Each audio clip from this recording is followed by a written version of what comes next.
This is like kind of a transition from working on the back up here to the legs, yeah.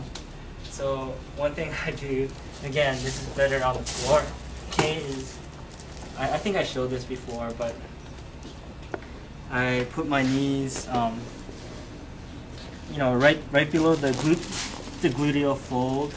This is at the point like UB36 area, yeah. And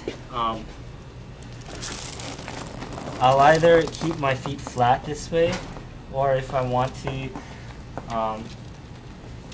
torture the patient yeah, do that one. Put more pressure, then I did that. It wasn't resisted at all. It's really? not that much weight. Yeah. Well, it depends on the patient, because some people have a lot of tension in their calves, and if you do this on their calves, they'll like scream or something. So you have to be very careful, yeah. I didn't make a big deal. I just jump on it, you know, and so they like. I thought, oh, they would scream. No. Okay, so this involves like a lot of like just rocking back and forth and your weight distribution. So first thing I do is I just press my palms, both palms, up on either side of the back, and I try to point my fingers diagonally outward this way, so it's kind of like flaring out this way. And you know, so I'll first like lean forward and put my weight on my palms, and then I just kind of shift my weight back so that my knees are putting more pressure down. And then if I'm working on the calves as well, then I just go all the way back until the balls of my feet are pressing more into the calves. And then with my weight shifted back, I can kind of shift my palms, you know, because there's no pressure on my palms, so I can go like a little bit further up and then do the same thing with pressure. And then sometimes what I'll do is, if my pressure is on my palms, I'll actually shift my legs back, shift the position of my knees and my feet, and then just again go backward this way.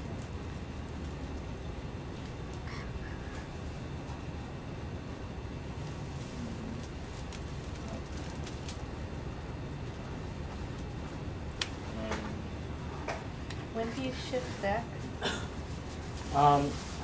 I can't do it when my palms are too high, but probably like in the middle back or something, when I put my pressure here, sometimes I'm able to like shift back this way, like scoot back. I saw that. Yeah. Oh, sorry.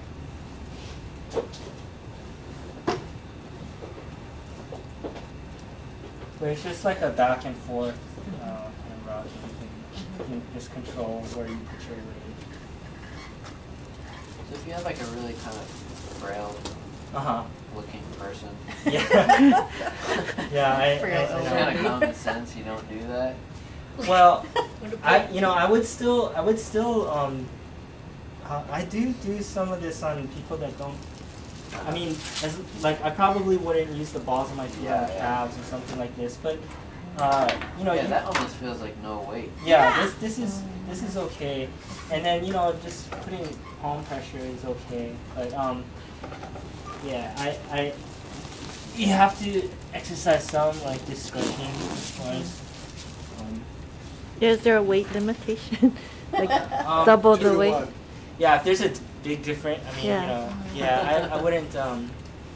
Also, the age of the patient. Yeah, because my mother-in-law is 70 pounds. Yeah, that's so I wouldn't go on her. 2 to 1 is a good ratio. Okay. Yeah, I think anything like 2 to 1. 100 or below is like kind of iffy. I mean, if the patient is young, 100 pounds, it's okay. That's all right. But older is like some of the difference. Okay, so next thing I do Dangerous. is I separate the legs out maybe about 30 degrees or so. Okay. This one is 30 degrees from here. Yeah, from the midline. Okay, this one is kind of tricky. Okay, but this is what I do. Ooh. I step on the back of the calf, and when I put my foot down, I don't put it in line with the thigh. I kind of go at an angle, kind of like my feet are pointing straight forward this way. So is your heel on the inside or outside? My heel is on the inside. Inside, okay. So I put my weight down, and then I just step on the other thigh. Okay. And then I wrap his lower legs around my lower legs. some patients, like their knee cannot bend, and you can feel it as soon as you do this. Yeah. If it's really stiff, then you can't do this because it's going to put too much strain on the knee.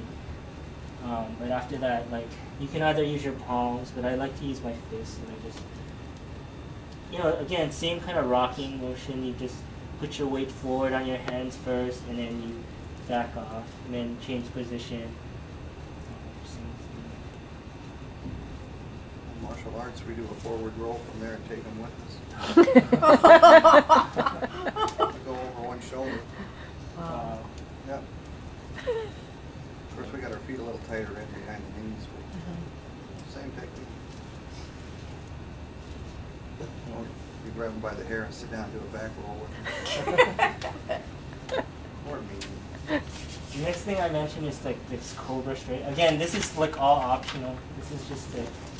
But what you can do is you can grab the patient's wrist, and then I have you grab my wrist as well.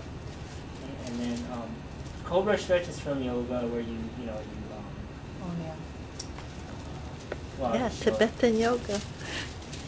You look like this.